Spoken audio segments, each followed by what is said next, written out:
Enfin, un vrai repas. Hop! Oh non, pas question de m'arrêter. J'ai tellement soif. Il fera parfaitement l'affaire. À ta place, j'en serais pas si sûr. Quoi?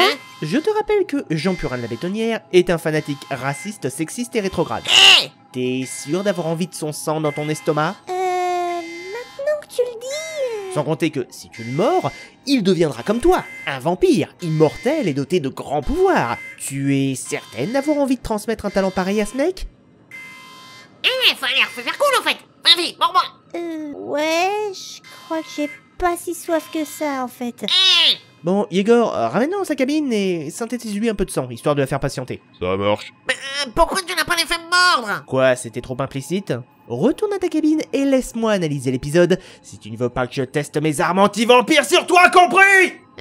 Ok. Bon, maintenant que ce problème est réglé, on peut passer à l'analyse du scénario de Blood Omen 2. Et évidemment, si vous ne voulez pas vous faire spoiler, arrêtez immédiatement cette vidéo. Mais enfin, de toute manière, c'est pas comme si vous alliez manquer grand-chose, hein.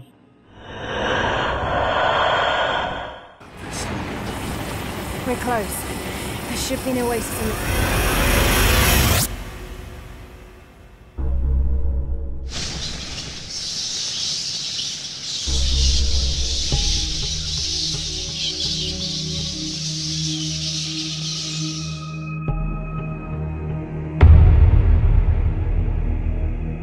Tout commence alors que Kane est plongé dans le coma. Hanté par ses souvenirs, on apprend qu'après la destruction des colonnes, il a levé une immense armée de vampires afin de conquérir tout Nosgoth aux côtés de...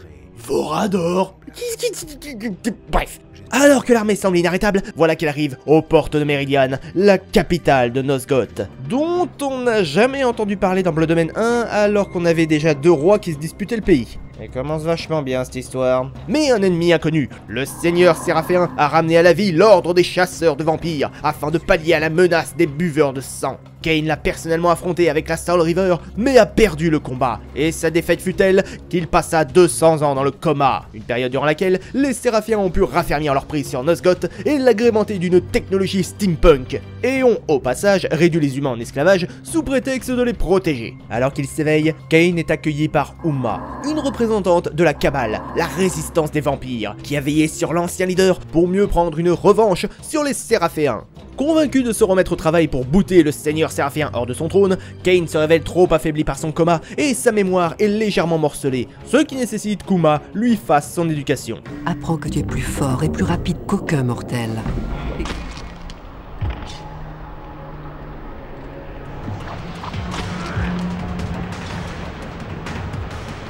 J'ai des doutes.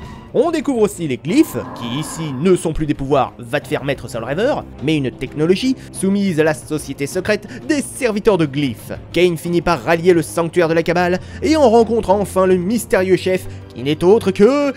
Vorador de putain de... Mais c'est à ce moment qu'un vampire blessé débarque, nous apprenant qu'Uma, au cours d'une mission d'espionnage, a été capturée après avoir découvert une chose importante, et a été conduite au donjon séraphéen pour y être exécutée. Après on pourrait se demander pourquoi ils l'ont pas exécuté sur place, mais bon. Kane est alors envoyé contacter l'évêque de Meridian, grand allié de la Cabale, afin d'apprendre comment s'introduire dans ce donjon surprotégé, ce qui l'amène au pied du donjon. Oui, le passage secret mène au pied du donjon.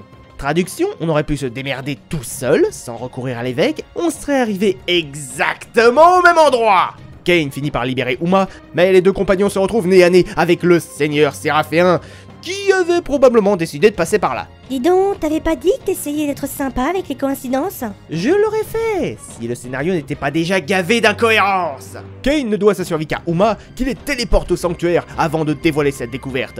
Un portail magique maintenu ouvert par la pierre de Nexus. Un objet de grande puissance qui, selon Vorador, peut plier l'espace et le temps. Et accessoirement rend invulnérable à la Soul Reaver.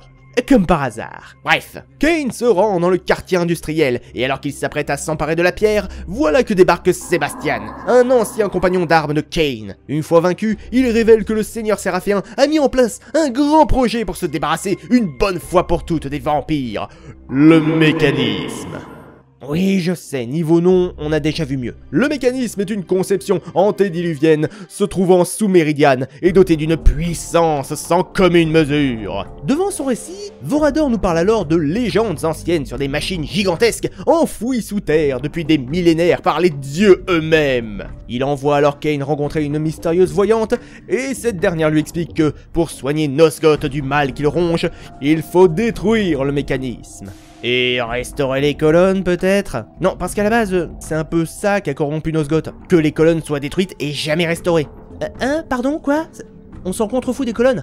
Ok, pardon, désolé, ma faute. Je croyais qu'il y avait une continuité entre les épisodes. Bref, blablabla, seul Kain peut détruire le mécanisme, dont l'entrée se trouve, comme par hasard, au cœur de Méridiane, et c'est précisément à ce moment que le seigneur Séraphien en personne choisit de venir assiéger la baraque de la voyante en y foutant le feu. Comme par hasard. Et la voyante décide de téléporter Kain à l'entrée du mécanisme, mais refuse de l'accompagner parce que le scénario n'a pas prévu de la développer davantage. Oups, pardon, excusez-moi.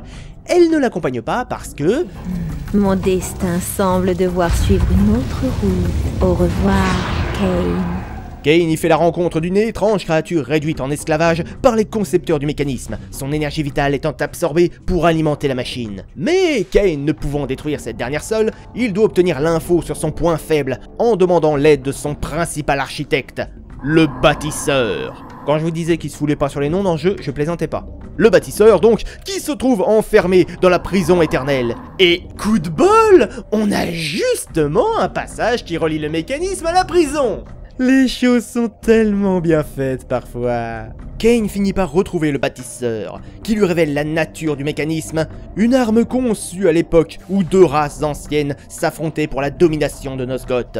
Il s'agit d'une créature éternelle, la masse, capable de tuer n'importe quel être vivant par sa seule pensée. Et le mécanisme avait pour but de canaliser son pouvoir. Or, la machinerie n'a jamais été achevée, car cela aurait nécessité la construction de tout un réseau reliant les différentes villes de Nosgoth, afin de mieux distribuer l'énergie de la masse. Et à cette description, Kain réalise la véritable fonction du réseau des glyphes. Désireux de détruire sa création, le bâtisseur dévoile à Kain la seule et unique faiblesse de la masse, une allergie mortelle au sang de la race du bâtisseur. Comme par putain de hasard! Bref, Kain le tue et boit son sang, puis de retour au mécanisme, la bête explique à Kain la véritable nature des créatures manipulant la magie des glyphes. La race du bâtisseur, des créatures tirant les ficelles des Séraphéens et dont le seigneur Séraphéen lui-même n'est autre que leur plus puissant général, les Hildon. Arrivant devant la masse, Kain lui fait boire son sang, ce qui provoque la destruction du mécanisme. De retour à l'entrée, il a la surprise de constater que, libéré délivré, la bête a repris sa véritable apparence, celle du plus ancien des vampires, Janos Audron. Des milliers d'années plus tôt, les vampires étaient une race divine, en guerre contre les Hildon. Les deux camps étant de force égale, les Hildon créèrent le mécanisme avant d'être bannis par les vampires dans un autre plan d'existence. Sauf qu'en refusant de se sacrifier, Kain a provoqué une faille, permettant au général Hildon de débarquer à Nosgoth. Si sa puissance était insuffisante pour amener tous les siens sur place, il a néanmoins ressuscité l'ordre des Séraphéens pour faire d'une pierre deux coups, vaincre Kain, qui projetait de conquérir le monde, et ainsi gagner la confiance des humains pour mieux les berner. Ce qui est étonnamment intelligent pour ce scénario en fait. Mais si le portail venait à être refermé, tous les Hildon présents à Nosgoth mourraient. Selon Janos, le seigneur Séraphéen aurait créé la cité Hildon, mais il est incapable d'y téléporter les vampires, arguant qu'un bouclier magique l'en empêche. Kain est donc désigné pour se rendre sur les quais où des navires sont affrétés pour partir vers ladite cité. Sauf qu'en chemin, Uma, persuadé que Kain ne sera pas différent du seigneur Séraphéen une fois la River récupérée, lui dérobe la pierre de Nexus avant de s'enfuir. Malheureusement pour elle, elle finit mortellement blessée après un combat contre plusieurs Séraphéens. Kain lui réclame de le reconnaître comme chef suprême de Nosgoth, ce que, désespérée, elle fait en le suppliant de la sauver, avant que Kain ne lui arrache la gorge. Une fois à la cité Hildon, Kain est accueilli par le seigneur Séraphéen, qui comprend que son adversaire est désormais protégé par la pierre de Nexus, le poussant à fuir. Le bouclier magique désactivé, Vorador et Janos apparaissent à leur tour, mais le seigneur Séraphéen met Vorador KO avant de s'enfuir à nouveau, ce qui fait que Kain doit donc aller au portail tout seul, pendant que Janos soigne Vorador. Vous vous foutez clairement de ma gueule là.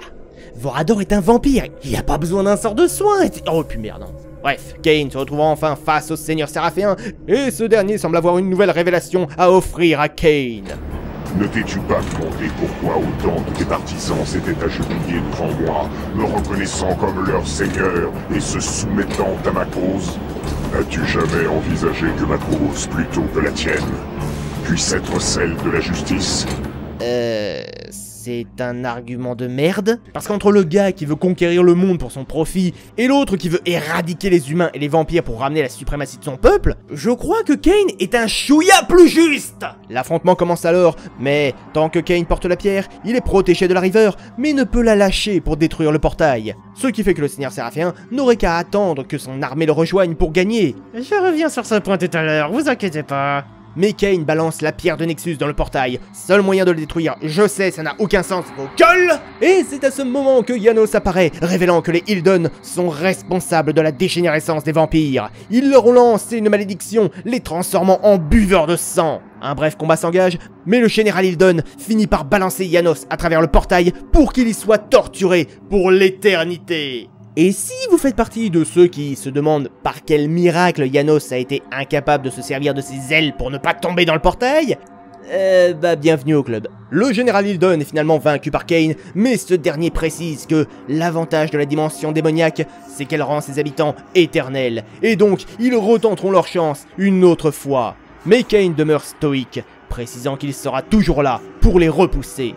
Puis il achève son ennemi, le portail s'autodétruit et les Hildon de Nosgoth avec, laissant Kane avec sa nouvelle tâche, éradiquer les Séraphéens et relancer son règne. Et c'est ainsi que s'achève Blood Omen 2. Putain de merde!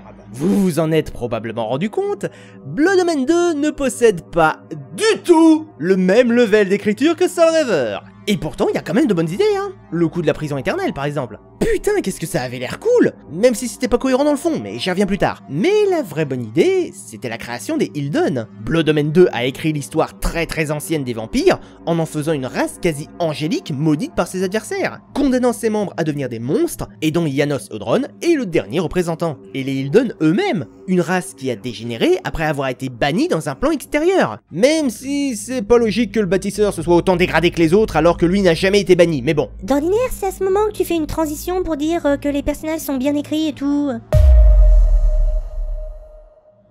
Alors, effectivement, les personnages de Blood Omen 2 sont intéressants, mais pas dans leur écriture. Ou en fait, si, mais en gros, c'est à quel point ils peuvent être mal écrits qui les rend fascinants. Pour une fois, je ferai l'impasse sur l'analyse des ennemis, parce qu'à part dire qu'ils sont foncièrement méchants, arrogants et oulala que nous sommes vilains, il n'y a pas grand chose d'intéressant. Surtout pour le général Hildon, qui aurait pu avoir un développement rendant ses agissements un peu moins maléfiques. En tout cas, c'est comme ça que le jeu essaye de le présenter au final, mais en vrai, non. Le seul digne d'intérêt, c'est Magnus, un ancien champion de Kane, qui avait voulu assassiner le Seigneur Séraphéen en solo, sauf qu'il s'est fait vaincre et expédié à la prison éternelle où il y est devenu complètement fou, ne retrouvant ses esprits qu'au bord de la tombe. Et pour les gentils, il y a mieux à se mettre sous la dent?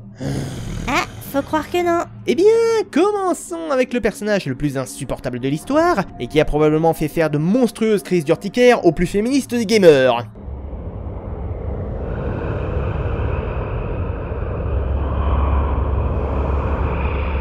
Oh nom de diable! Le Legacy of Kain a jamais particulièrement brillé pour son féminisme. Ok, mais là on vire dans la misogynie la plus grasse! Déjà, ce chara-design de merde! Sérieux, avec son bikini et ses nichons surdéveloppés, on dirait un perso de Dead or Alive! Sans parler du fait que Uma est à la fois un cliché de femme fatale et de princesse en détresse.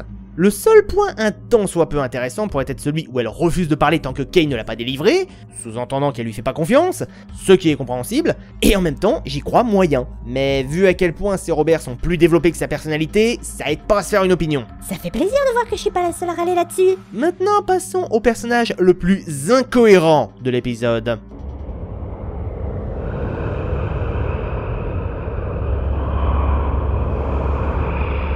Alors, non content d'apparaître aux côtés de Kain pour mener son armée, alors qu'il est censé avoir été guillotiné quelques siècles plus tôt, Vorador a une personnalité complètement débile. Mais attends, dans Soul Reaver, tu disais que Kain a appris à se servir de la machine à voyager dans le temps.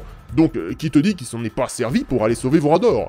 Primo, parce que logiquement, Kain, dont l'ego démesuré le pousse à dominer tout Nosgoth, n'a aucun intérêt à ramener à la vie un être qui pourrait lui faire concurrence. Deuxièmement, si effectivement Kain savait déjà utiliser le chronoplast à cette époque, Blood Omen 2 ne se serait jamais déroulé de cette façon. Et de toute manière, ce scénario implique tellement de conneries que j'ai pas l'intention de lui offrir le moindre soutien. Bref, rappelons-nous de ce qu'est Vorador. Une créature surpuissante, à l'ego tellement surdimensionné qu'il se voit comme une divinité, et qui se fait tellement chier dans ce monde qu'il s'est reclus en son manoir pour se focaliser sur ses plaisirs décadents. Donc, pourquoi a-t-il bougé son cul pour aller éliminer Malek? Parce qu'il trouvait Kain divertissant, et parce qu'affronter un ennemi censé être invincible était une raison suffisante pour le motiver. Par contre, pourquoi filer le moindre coup de main à Kain qui voulait lever une armée et conquérir Nosgoth? Non, parce que si dominer le monde avait été le projet de Vorador, il aurait pas attendu la naissance de Kain pour le mettre en pratique.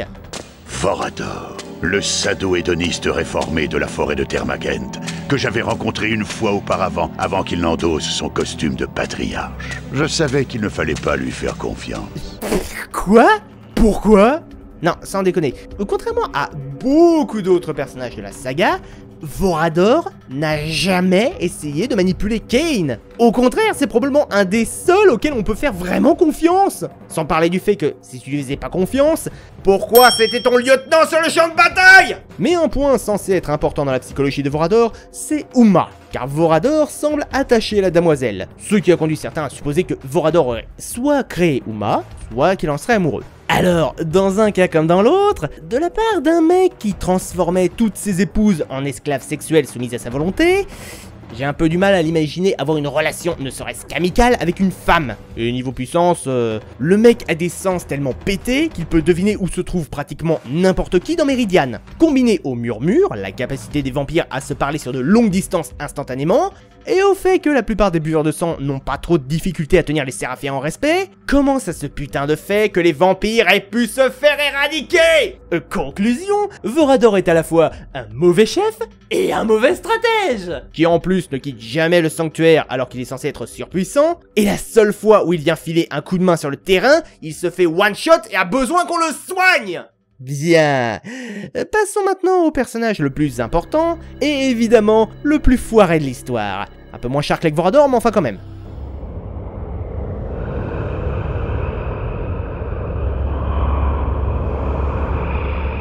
Globalement, la psychologie de Kain respecte ce qui avait été déjà mis en place dans Blood Omen premier du nom. Un vampire égoïste, impitoyable, aussi orgueilleux que belliqueux, et qui demeure persuadé qu'il reste de taille à vaincre le Seigneur Séraphéen, quitte à nier sa faiblesse. Dis-moi, où trouver ce seigneur Séraphéen? Il sera mort et enterré dans l'heure. Par ailleurs, quand Vorador rappelle à Kain qu'il n'est pas de taille à affronter le Seigneur Séraphéen, ça le vexe, Kain refusant de se cacher ou de fuir quel que soit l'ennemi. Il n'est cependant pas stupide, comprenant par lui-même qu'on n'a pas pris soin de lui pendant son coma pour rien, et arrive même à quelques déductions plutôt bien senties, et semble même avoir tiré quelques leçons de ses erreurs. Je me suis laissé manœuvrer une fois, il y a bien longtemps. Ça s'est très mal terminé. Et quand il se retrouve seul à plusieurs reprises, Kain hésitera à tourner le dos à la cabale, ne venant vers eux que parce que c'est là que se trouve son intérêt, et les réponses qu'il cherche. Mais on reste sur un personnage excessivement cruel, qui n'hésite pas à massacrer tous ceux qui s'opposent à lui, ou même juste le moindre humain sur son chemin. Ce qui rend la scène où il reproche son carnage à Sébastien particulièrement hypocrite, mais bon.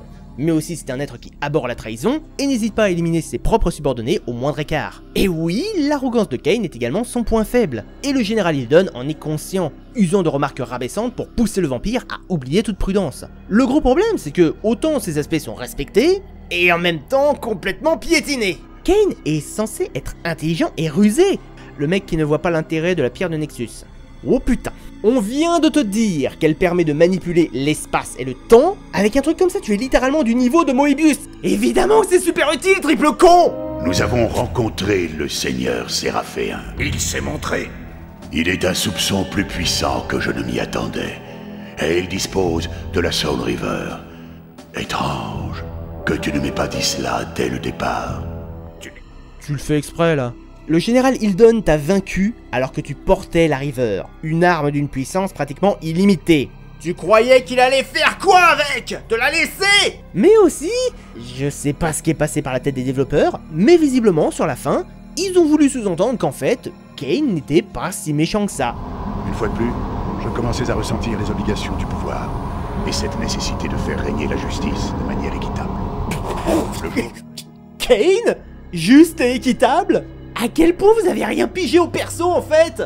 Mais aussi et surtout, encore une fois, Uma fout la merde. Déjà, le simple fait que Kane envisage d'en faire sa reine, oui, parce que c'est une femme, donc logiquement elle ne pouvait être qu'un trophée sexuel pour le héros, sans parler du fait qu'il y a absolument zéro alchimie entre les deux, mais aussi, une fois face au général Hildon, Kane affirme que si Uma l'a trahi, c'est parce qu'elle était forcément au service des Séraphéens. Mais sitôt que son adversaire nie, Kane le traite de menteur. Ce qui est... stupide? Complètement? Déjà, ça remet en question la cruauté de Kane. Oui, c'est le genre de gars qui égorgerait toute personne qui ne lui obéit pas aveuglément, du moins dans sa jeunesse. Sauf qu'avec ce genre d'insinuation, vous essayez d'en faire un héros bienfaisant qui a juste fait une erreur de jugement. Non! Non! Kane est un connard sans scrupules! Il devrait totalement assumer ce meurtre comme face à Vorador et pas essayer de se justifier. Ah oui, et le plus marrant aussi. Ce qui est divin ne peut être entièrement supprimé. Divin? Ton emprisonnement a dû t'endommager l'esprit, Janos. La malédiction du vampirisme n'est pas une marque de divinité. Pourquoi t'es choqué? Non seulement Vorador avait le même point de vue, mais en plus toi-même tu as fini par te considérer comme un dieu à la fin du premier jeu. Et croyez-moi, niveau conneries, on a à peine gratté la surface.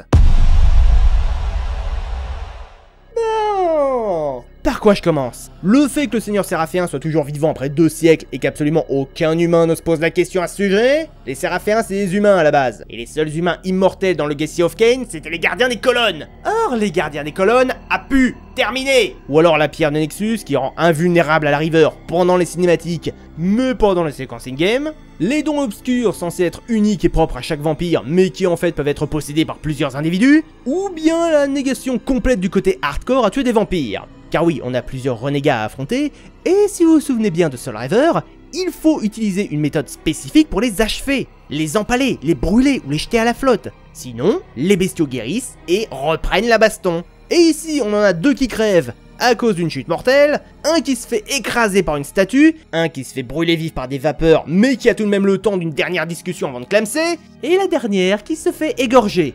D'où égorger un vampire suffit à le tuer! Mais non, je vais plutôt me concentrer sur les grosses conneries de l'histoire, en débutant avec...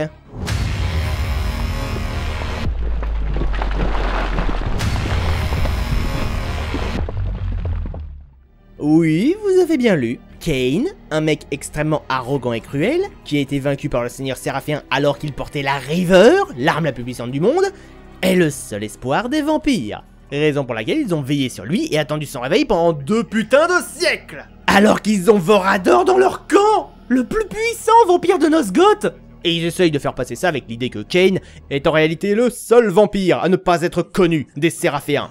Tous nos visages sont connus, et ils nous tuent dès qu'ils nous repèrent. Mais toi, tu es de l'histoire ancienne, mort, enterré et oublié depuis longtemps. Tu es libre d'aller là où cela nous est désormais impossible. Déjà, cet argument ne tient pas. Vu qu'Uma et plusieurs autres peuvent parfaitement se balader dans Meridian sans problème, et n'ont aucun souci avec les Séraphéens. Et ensuite, Kain est un vampire. Et dans cet univers, quand t'es un vampire, ça se voit. C'est même pour ça qu'il avait besoin de se transformer en humain dans le premier jeu. Et cette excuse tient encore moins vu que le Seigneur Séraphéen est parfaitement au courant de la résurrection de Kain et a déjà transmis l'info à ses sous-fifres. Je vois que notre Seigneur avait raison. Tu es vivant. Te rappelles-tu de moi, Kain? Mais je pense que le pire, c'est cette phrase. Tu es parvenu jusqu'ici, Kain, démontrant que tu étais notre plus puissant atout. Ah, ouais, d'accord. Le mec, c'est votre plus puissant atout parce qu'il a réussi à traverser les bas quartiers sans trop attirer l'attention. Ce que littéralement, Uma est capable de faire en bien plus vite. Donc Uma est un meilleur atout que Kain. En vrai, ça aurait été possible de faire un truc. À la base, le jeu était censé s'orienter vers l'infiltration plutôt que l'action-aventure. Kain étant le seul à disposer de la capacité à se changer en brume, et donc à passer inaperçu pour s'infiltrer dans certains endroits trop surveillés. Sauf qu'en raison des très nombreux scoops, le gameplay n'a pas pu s'orienter vers cette voie, rendant cette raison d'idolâtrie complètement ratée. Car d'ailleurs, maintenant qu'on est sur Kain, une autre petite connerie à son sujet, c'est...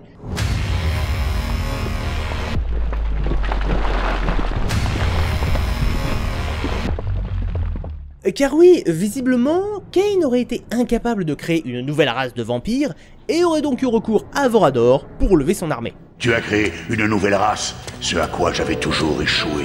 Donc, Kain ne peut pas créer de vampires. Ok. Enfin, à part Raziel, Melchias, Zéphon, Turel, Rahab et Dumas, qui ont eux-mêmes eu leur propre descendance. Mais bon, passons. Tiens d'ailleurs, maintenant qu'on parle de la descendance des vampires, Soul Reaver nous a appris une chose. Un nouveau buveur de sang héritera des caractéristiques physiques de son géniteur. C'est pour ça que les Melkaïm étaient à moitié putréfiés, les Rahabim plutôt marins, etc., etc. Sauf que... aucun nouveau vampire de l'armée de Kain n'ayant de peau verte, de grandes oreilles ou de mains à 3 doigts, excepté ce mec là, traduction, ni Uma, ni presque aucun des autres vampires n'ont été créés par Vorador. Et je vous rappelle que selon le final de Blood Omen 1, Kain est censé être le dernier vampire de Nosgoth, donc ils ont pas pu être créés par quelqu'un d'autre. Même en ramenant Vorador, ça colle pas. Ouais, mais ils voulaient recréer leur propre ligne temporelle. Alors ils étaient pas obligés de respecter le... Si. À partir du moment où tu fais un épisode qui s'inclut dans un univers préexistant, tu es obligé d'en respecter les règles. Même si tu n'es pas d'accord avec. Soul Reaver est canon, donc Blood Omen 2 doit suivre ses règles. Point.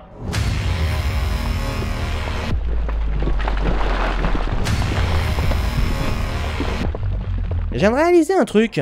Le portail Ilden, il est alimenté par quoi? Non, parce que ça aurait justement pu être la raison d'être de la pierre de Nexus, en fait. Un artefact capable de plier le temps et l'espace. À quoi il peut bien servir, à part ouvrir un passage vers la dimension Ilden? Non, non, s'en sont juste servis pour un autre petit portail, mais qui, lui, n'a visiblement rien à voir. D'autre part, à la base, le portail n'est pas assez puissant pour que suffisamment de Ilden puissent le traverser. Donc, quand le général Ilden prétend que son armée va pas tarder, c'est un mensonge. Et ça fait 2 siècles qu'il est dans cet état, et pour se commencer, n'a jamais été amélioré. Bref, c'est complètement con.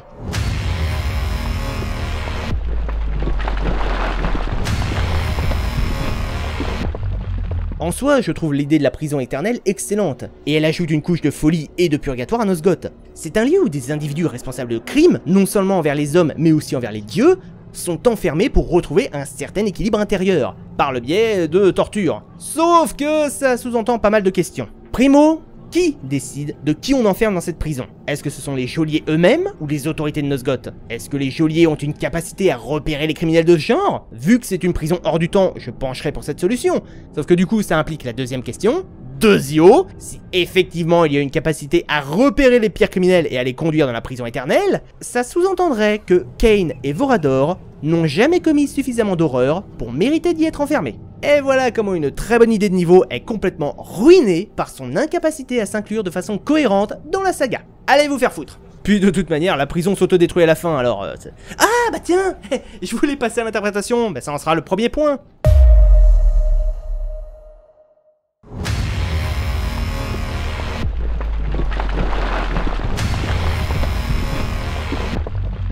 Oui, les Gugus ont refusé de bosser avec les équipes de Soul Reaver parce qu'ils voulaient leur propre vision de Legacy of Kain. Mais en vrai, tout ce qu'ils inventent spécifiquement pour cet épisode est quasi aussitôt détruit et oublié. La prison éternelle, détruite. La technologie steampunk et la magie des glyphes, détruite. Les Ilden, tous tués avec la fermeture du portail. La pierre de Nexus qui résiste à la River, détruite pour fermer le portail Ilden. Uma, tué. Yanosodron, balancé dans la dimension infernale. Comment vous pouvez ne même pas assumer votre propre histoire? Non, parce que, littéralement, là, on pourrait considérer que Blood Omen 2 n'a jamais existé, et on s'en tirerait pas plus mal. Tenez, un autre exemple non assumé, la Voyante. Ce personnage-là, déjà plus vieille que Vorador, quand on sait que Vorador était le premier humain vampirisé, ça sous-entendrait qu'elle pourrait être une vampire originelle. Or, ces derniers ont la peau bleue et sont censés avoir tous disparu, et elle a clairement pas l'air d'être un Ilden. Qu'est-ce qu'elle est?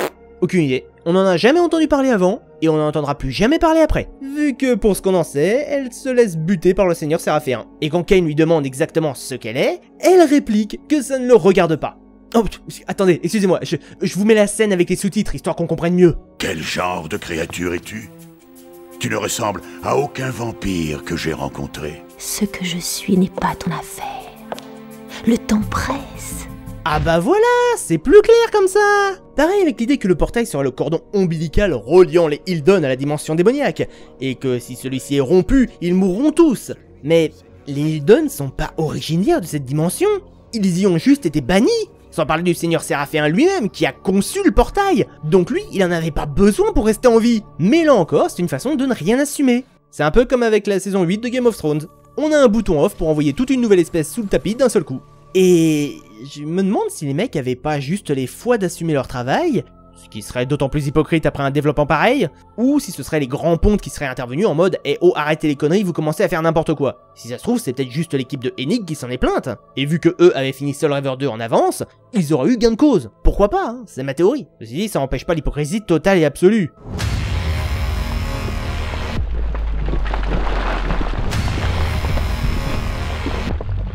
Bah ouais, là encore, ils voulaient rien avoir avec Soul River. Mais en vrai, vous vous rendez compte à quel point Blood Omen 2 en est proche? On oublie la 3D isométrique pour une vision à la 3ème personne avec des combats au corps à corps, on se nourrit des ennemis après leur mort, on récupère des armes pour s'en servir contre nos adversaires, on possède une roue des pouvoirs magiques, mais surtout, la récupération de pouvoirs vampiriques en buvant le sang des renégats, quasi copié-collé sur le système de dévorer les âmes des boss avec Raziel. Or, ce système de gameplay entraîne une incohérence. Non, parce que Raziel c'était un vampire spirituel, recréé par une espèce de divinité ancestrale, donc le fait qu'il puisse récupérer les pouvoirs des autres, pourquoi pas? Par contre, si n'importe quel vampire peut obtenir les dons obscurs de ses compagnons en les vidant de leur sang, comment la moindre alliance serait possible? Par quel miracle Kain, qui je vous le rappelle possède l'ego le plus surdimensionné de cet univers, n'a-t-il pas progressivement buté tous ses compères pour absorber tous leurs pouvoirs? Par quel miracle a-t-il survécu à son coma, alors que n'importe qui pouvait s'en faire un repas et acquérir ses pouvoirs? Du coup, la cabale a été d'autant plus sympa de veiller sur son corps pendant 2 siècles.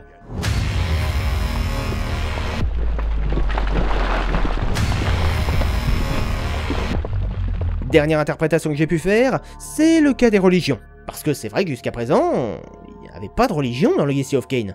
Ni même une quelconque forme de divinité. Alors oui, d'accord, il y avait bien la cathédrale d'Avernus, même si on n'a jamais su à quoi elle pouvait être dédiée. Si ça se trouve, elle était juste là pour vénérer les colonnes. Or ici, non seulement on a une autre cathédrale et son évêque, et vu que les colonnes sont en miettes, je doute qu'elle soit là pour ça, mais on a aussi Vorador qui fait référence à des dieux qui auraient créé la technologie du mécanisme avant de l'abandonner, ou encore la prison éternelle, réservée à ceux ayant commis des crimes offensant les dieux, des dieux qui se révèlent être les Hildon. Et c'est assez marrant de constater à quel point des êtres qui ont laissé une telle empreinte ont pu être divinisés, surtout par une espèce qui, autrefois, était leur pire ennemi. Les effets du temps, de l'oubli et de l'ignorance peuvent nous amener plus facilement à la foi. Je crois que c'est un des rares bons points qu'on peut tirer du jeu. Eh bah putain, c'était long et chiant. Je savais que c'était possible d'être aussi mauvais, mais là, on parle quand même d'une saga qui, niveau scénario, était quand même très haut placée dans le cœur de beaucoup de joueurs. Voir un épisode d'une série un peu plus faible que les autres, pourquoi pas, mais chuter à ce point? Ouch! Alors, le scénario il vaut quoi? 7 sur 20, grand max. Combiné à la note du gameplay, on obtient... ouais, 8 sur 20. Ça vaut pas plus. Je dirais même que ça vaut moins en fait. Ce jeu, c'est pas juste un mauvais jeu, c'est une insulte. C'est littéralement un bon gros glavio craché en direction de Soul River, mais qui a raté sa cible et est retombé 15 mètres plus loin. Et quand on voit à quel point l'intrigue de Blood Omen 2 a volontairement essayé d'ignorer Soul River, tout en lui volant des idées, n'est même pas foutu de respecter correctement Blood Omen 1, et n'assume même pas tout ce qu'il a instauré, est-ce que cet épisode est vraiment canon? Et la réponse, elle risque de vous surprendre. Alors pour la découvrir, je vous invite à me retrouver pour le prochain épisode, qui sera dédié à Soul River 2. Sur ce, je vous souhaite une excellente soirée, et à bientôt à bord de l'Universalis.